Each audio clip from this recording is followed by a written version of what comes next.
Dear students, कैसे हैं आप सब।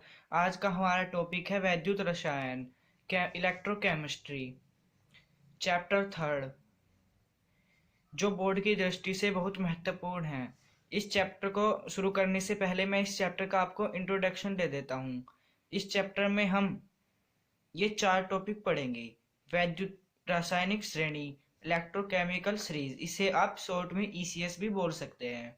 सेकंड, नट समीकरण, आंकिक, इस पे आंकिक प्रश्न पूछे जाते हैं। 5 मार्क्स का आएगा एक। कोलराउस का नियम, ये 2 मार्क्स के पूछे जाते हैं। ये 2 मार्क्स का बिल्कुल आना अनिवार्य ही है। 2 मार्क्स। और जो इसमें एक बहुविकल्पीय क्वेश्चन आता है, ओम का नियम, चालकता, विद्युत चालकता, चालकता या प्रतिरोध, ये मतलब इन पे बहुविकल्पीय आएगा कि इसका मात्रक बताइए, इस तरह। तो इस चैप्टर को शुरू करने से पहले हमें कुछ डेफिनेशंस आने चाहिए, मतलब कुछ बिंदु पता होने चाहिए। तो हम उनका अध्ययन करेंगे अब इस वीडियो में। चैप्टर हम अगली वीडियो में स्टार्ट करेंगे। तो नंबर 1 पे आती है ऑक्सीकरण संख्या। ऑक्सीकरण संख्या क्या होती है?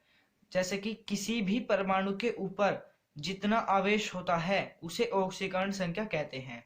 जैसे हमारे परमाणु हो गए ए, सोडियम, बी, सी, एन, ए, कुछ भी ले सकते हैं आप, ऑक्सीजन, है ना। तो जैसे कि ये है A+1, इसकी जो मतलब ऊपर है, मतलब इसकी मतलब इस पे जो आवेश है उसको ही हम ऑक्सीकरण संख्या कहेंगे कि इसकी ऑक्सीकरण संख्या है 1।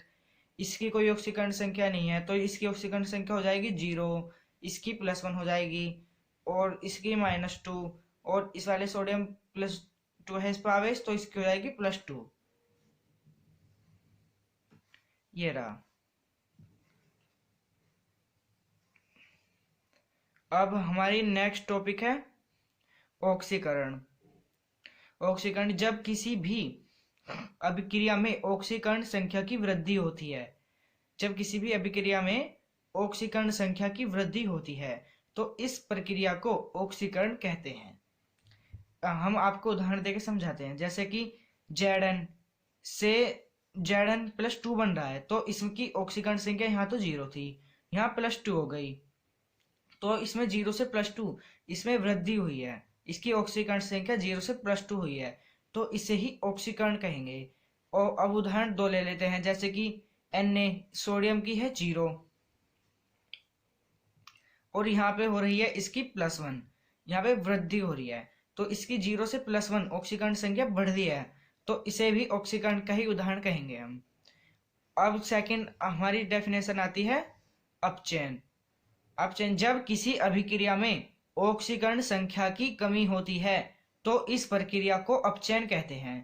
जैसे कि इसमें तो ऑक्सीकरण संख्या की वृद्धि हो रही है और अपचयन में ऑक्सीकरण संख्या की कमी होती है। जैसे कि यहाँ पे ए, मतलब इसमें 0 है, यहाँ -1 हो रहा है, मतलब कमी हो रही है, तो ये अपचयन है। जैसे एग्जाम्पल 2 ले लेते हैं हम। जैसे कि यहाँ पे कॉपर की +2 है ऑक्सीकरण संख्या, और फिर यहाँ कॉपर बन रहा है जिसकी ऑक्सीकरण संख्या 0 है, +2 से 0, मतलब कमी हो रही है, तो हम इसे अपचयन का उदाहरण कहेंगे। अब हमारी थर्ड डेफिनेशन आती है रेडॉक्स अभिक्रिया। रेडॉक्स अभिक्रिया वे अभिक्रिया होती हैं जिसमें ऑक्सीकरण तथा अपचयन दोनों होते हैं। इस प्रकार की अभिक्रियाओं को रेडॉक्स अभिक्रिया कहते हैं। जैसे कि यहाँ पे हम एग्जांपल लेके समझते हैं। ये Zn है, Zn प्लस कॉपर +2 से Zn+2 प्लस कॉपर बन रहा है, तो मतलब इसमें Zn से Zn+2 बन रहा है, मतलब यहाँ ऑक्सीकरण हो रहा है, वृद्धि हो रही है ऑक्सीकरण संख्या की। और इस यहाँ पर कॉपर +2 से 0 में जा रहा है, मतलब घट रहा है नेगेटिव में, तो यहाँ पे अपचयन, कमी हो रही है, तो ये अपचयन हो गया। तो इसमें ऑक्सीकरण भी हो रहा है और अपचयन भी हो रहा है, तो इस प्रकार की अभिक्रिया को हम रेडॉक्स अभिक्रिया कहेंगे।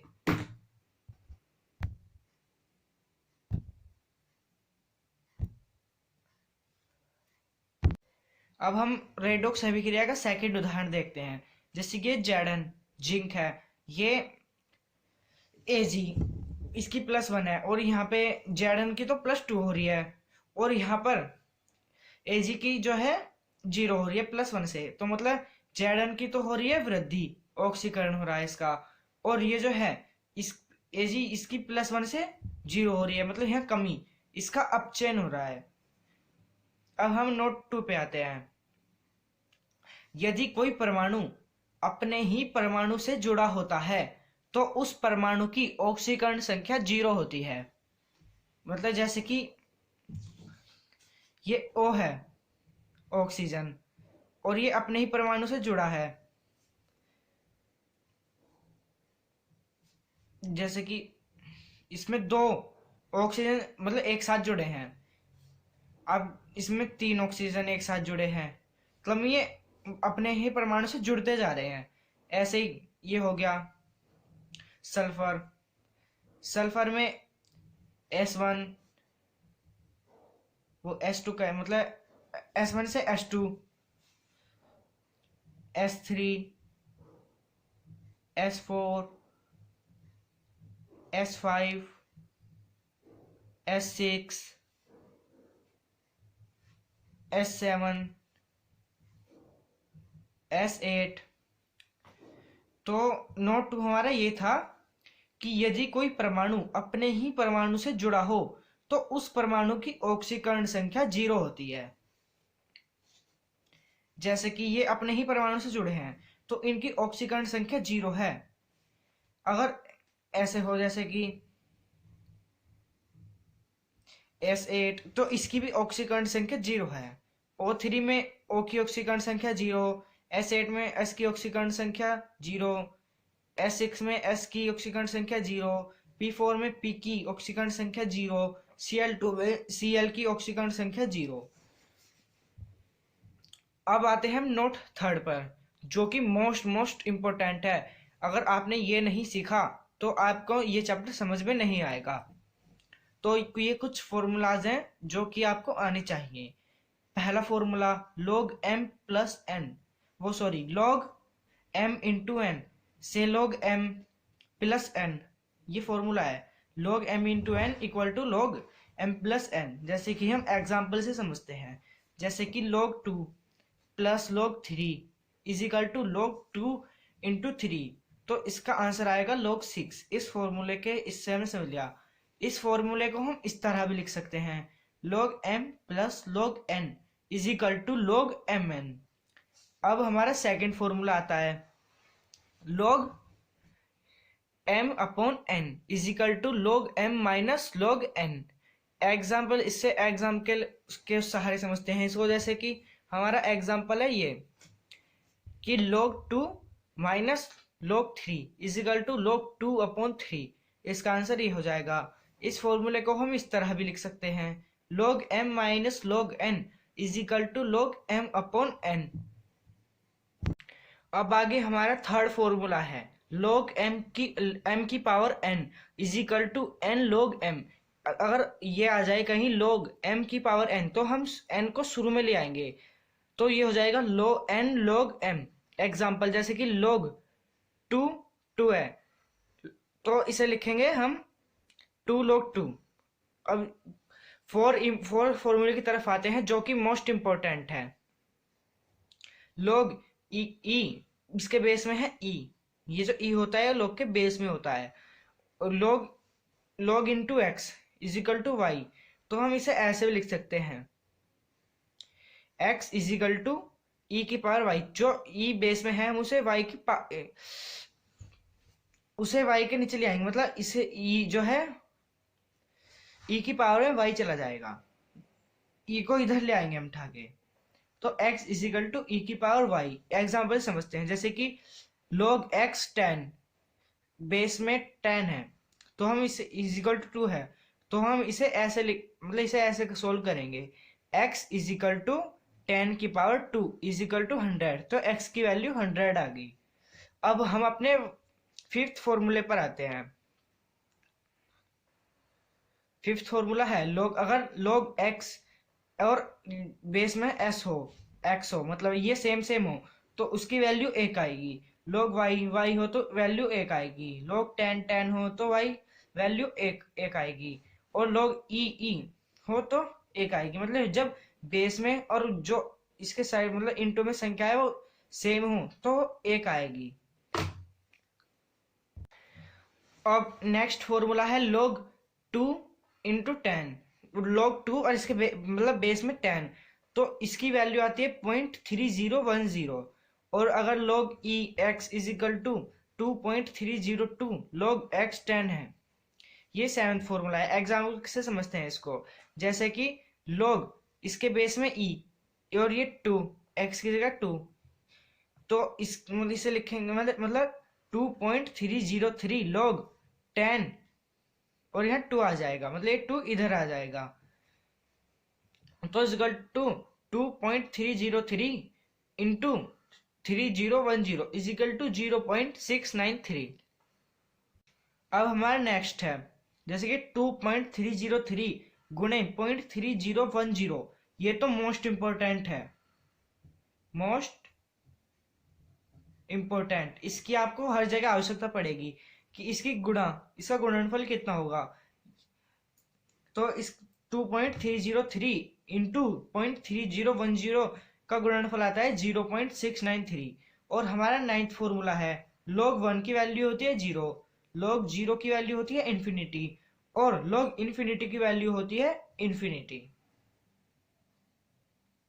log के ऊपर एक प्रश्न हल करके देखते हैं। जैसे कि एक क्वेश्चन है, log इसके बेस में है ई N into N upon N naught is equal to minus delta T है। तो हमें प्रूव करना है N is equal to N naught into E की पावर माइनस डेल्टा टी। तो इसको प्रूव करने से पहले मैं बताना चाहूंगा कि मैंने आपको एक वो बताया था फॉर्मूला अभी थोड़ी देर पहले, 5वां फॉर्मूला था। अगर आपने उसे ध्यान से नहीं देखा है तो आप बैक करके देख सकते हैं।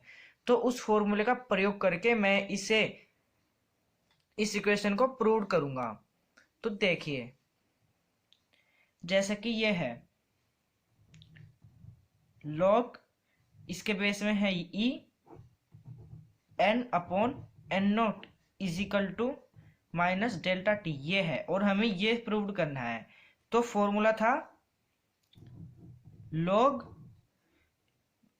बेस में e into x is equal to Y.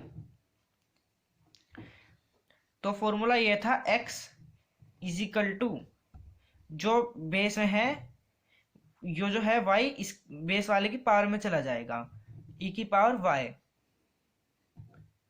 Formula ये था हमारा। और अब इस फॉर्मूले का देखते हुए हम इसका प्रयोग इसमें कर देंगे। तो देखिए कैसे करेंगे। log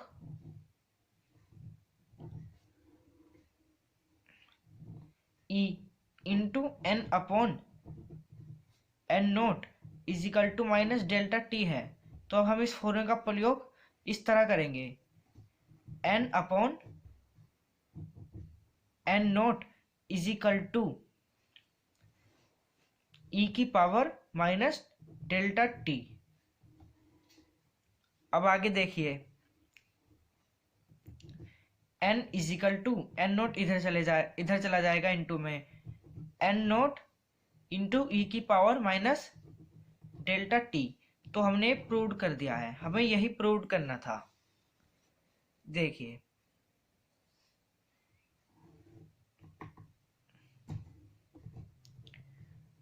prove. बस आज की वीडियो में इतना ही। अगर आपको ये वीडियो पसंद आई हो तो इस वीडियो को लाइक कीजिएगा, और अगर अभी तक आपने हमारे चैनल को सब्सक्राइब नहीं किया है तो उसे सब्सक्राइब कर दीजिए।